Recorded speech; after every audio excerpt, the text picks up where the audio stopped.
Hello everyone, Assalamu alaikum. Welcome back to my new lesson. Hope that all of you good by the grace of Allah. This is Moima Akhtar, your study friends. We'll learn together. Inshallah, we will enjoy. আমরা একসাথে ইংরেজি শিখছি এবং অনেক improve করছি আলহামদুলিল্লাহ. Today I would like to share how to use hard and hardly. আজকের লেসনে জানবো অথবা শিখবো হার্ড অ্যান্ড হার্ডলির ব্যবহার, কোন কোন ক্ষেত্রে ব্যবহার করতে হয় সেটা জানব। তাহলে শুরু করা যাক। হার্ড অর্থ কঠোর পরিশ্রম করা। কঠোর পরিশ্রম করার ক্ষেত্রে হার্ড ব্যবহৃত হয়, সেক্ষেত্রে হার্ডলি ব্যবহার করা যায় না। যেমন the exam was really hard, পরীক্ষা সত্যি কঠিন ছিল।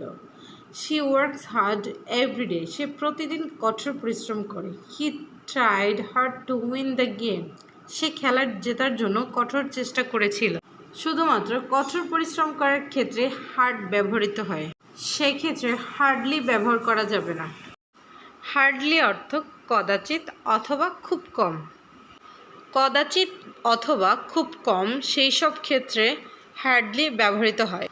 যেমন I can hardly hear you, আমি আপনাকে খুব কমই শুনতে পাচ্ছি। She hardly ever takes a break, সে খুব কমই বিরতি নেয়। It's hardly possible to finish on time, সময় মতো শেষ করা খুব কমই সম্ভব।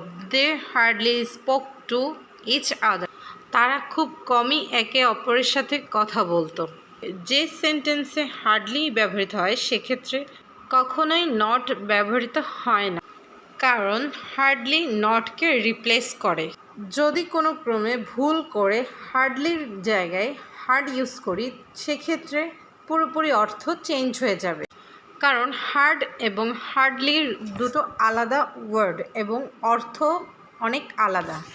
সেই জন্য কখনো হার্ডের পরিবর্তে হার্ডলি ব্যবহার করা যাবে না। আশা করি হার্ড এবং হার্ডলি কোন কোন ক্ষেত্রে ব্যবহৃত হয় সেটা বুঝতে পেরেছেন।